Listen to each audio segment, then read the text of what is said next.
कि आज किस तरह का बैठक आपके यहाँ पे किया गया था? देखिए, आज सिकंदरपुर विधानसभा के कार्य समिति की बैठक बुलाई गई थी, जिसमें पूर्व में जो हम लोगों ने काम दिया था संगठन विस्तार करने के लिए, उसमें क्या प्रगति हुई है और क्या प्रगति नहीं, उसकी समीक्षा हुई है। आगे रणनीति हम लोगों ने 1 महीने का रणनीति बनाया है, 1 महीने का काम दिया गया है सभी संगठन के पदाधिकारियों को। अगली बैठक भी तय हो गई है कि उस तिथि पर फिर से समीक्षा होगी, क्या प्रगति हुई है, क्या प्रगति नहीं हुई है। इसी आधार पर सभी कार्यकर्ता यहाँ उपस्थित हैं। जैसे विधानसभा चुनाव देखा जा रहा है कि नजदीक है और जिस तरह के लेकर तमाम राजनीतिक दल के नेता क्षेत्रों में लगातार संपर्क बनाए हुए, तो क्या लगता है कि 27 की आगाज की शुरुआत सिकंदरपुर से की जा रही है? देखिए, अभी 27 बहुत दूर है, उससे पहले त्रिस्तरीय पंचायत चुनाव जी, और हमारा लक्ष्य है और पार्टी का लक्ष्य है कि त्रिस्तरीय पंचायत चुनाव ही सेमीफाइनल चुनाव माना जाता है। और अपने कार्यकर्ताओं के बीच में हम लोगों ने एक मैसेज दिया है, सभी लोगों को जिम्मेदारी दिया है कि त्रिस्तरीय पंचायत चुनाव में अपनी भूमिका निभाइए और अपने भूमिका के आधार पर काम को आगे बढ़ाइए, क्योंकि त्रिस्तरीय पंचायत चुनाव में हमारे बलिया जिले में जिस तरीके का परिणाम पूर्व में रहा है, उससे बेहतर परिणाम बनाने के लिए हम ज्यादा से ज्यादा प्रधान, बीडीसी, जिला पंचायत और अपना जिला पंचायत अध्यक्ष बनाने के लिए अभी से हम अपने कार्यकर्ताओं को, अपने पूरे संगठन के लोगों को पूरी जिम्मेदारी के साथ सभी जगहों पर अलग अलग कार्यक्रम तय किए गए हैं। मेरा लक्ष्य है कि बलिया में भारतीय समाज पार्टी का जिला पंचायत अध्यक्ष बने। पूर्व में एक घटना हुई थी, आप जानते हैं कि वो बांस जी को लेकर के जिस तरह से आपने एक चुनौतीपूर्ण आपके लिए था और आपने चैलेंज भी किया था कि अगर कार्रवाई नहीं होती है तो हम प्रदर्शन करेंगे। क्या वजह रहा सरकार में रहने के बावजूद भी? हमारे कार्यकर्ताओं का जो सम्मान है, हम कार्यकर्ताओं के सम्मान के लिए काम करते हैं। जनता के बीच में हम रहते हैं तो जनता के सुरक्षा के लिए काम करते हैं, जनता के हक और अधिकार के लिए काम करते हैं। माननीय ओम प्रकाश राजभर जी वंचित वर्गों को न्याय दिलाने के लिए लगातार संघर्ष करते हैं।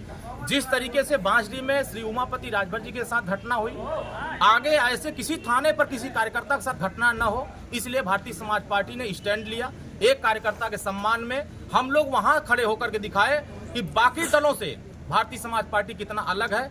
जो हमारे दल के साथ है, जो हमारे दल के साथ नहीं है, हम उनको यह संदेश दे रहे हैं कि आप जिस दल में काम करते हैं उस दल में आपको नहीं पूछा जाता है। आप अगर थाने पर जाते हैं, आपके साथ अन्याय होता है तो आपके दल के लोग नहीं खड़े होते हैं, लेकिन यहाँ भारतीय समाज पार्टी का पूरा दल अपने कार्यकर्ता के साथ खड़ा होकर के उस कार्यकर्ता को इंसाफ दिलाने काम किया, न्याय दिलाने काम किया। तो जो अधिकारी गलत किया था उसको सस्पेंड किया गया था, उसके साथ जिस तरह का व्यवहार उसने कार्यकर्ता के साथ किया उसका सजा उसको भुगतने का काम मिला, उसको सजा उसको मिली।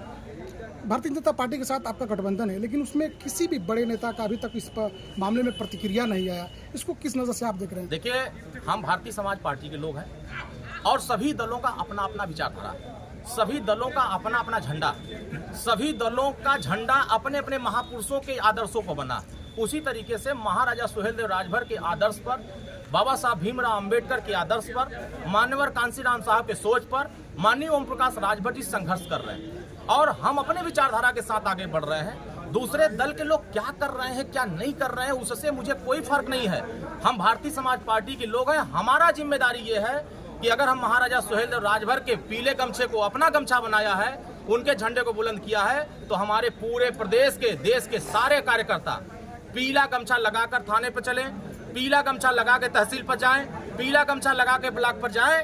अगर जनता के हक के लिए आप जा रहे हैं, जनता को न्याय दिलाने के लिए जा रहे हैं, तो आप पीला गमछा लगा के जाइए। अगर आपके साथ कोई अधिकारी कर्मचारी बदसलूकी करता है तो भारतीय समाज पार्टी को बताएं, भारतीय समाज पार्टी वहां आपके साथ खड़ा होती दिखाई देगी। जैसे ये तो देखा जाए कि चुनाव की प्रक्रिया में अगर आपको एकत्रित करने के लिए गांव-गांव में जनसंपर्क किया जाता है, लेकिन जब कहीं आपके साथ कोई घटना हो जाती है तो उस पर एक साथ एकजुटता नहीं दिखाई देती है। तो ये तो एक देखिए, बलिया में यह भारतीय समाज पार्टी ने दिखाया। जिस दिन घटना हुई उसी दिन हम भारतीय समाज पार्टी के कार्यकर्ता बलिया में प्रवेश कर गए और पूरा संगठन जितना एकजुट दिखा उतना दूसरे दल का दिखा के दिखाइए। दूसरे के दल के लोग अब कह रहे हैं कि इससे बढ़िया तो भारतीय समाज पार्टी कम से कम उनके लोग हमारे साथ तो खड़े हो रहे हैं। तो वो लोग हमारे दल के साथ आने के लिए बहुत चिंतित हैं कि जल्दी आ जाएं। तो मुझे लगता है कि दूसरे दल के लोग भी अब भारतीय समाज पार्टी की तरफ देख रहे हैं आने के लिए। चलिए, अंतिम सवाल, क्या मैसेज देंगे इस बैठक में? मेरा है कि भारतीय समाज पार्टी के साथ जुड़िए, भारतीय समाज पार्टी की नीतियों के आगे बढ़ाइए। माननीय ओम प्रकाश राजभर जी अकेले वंचित वर्गों को न्याय दिलाने के लिए संघर्ष कर रहे हैं। हमारा एक ही नारा है, शोषण और अन्याय के खिलाफ बगावत का नाम है भारतीय समाज पार्टी।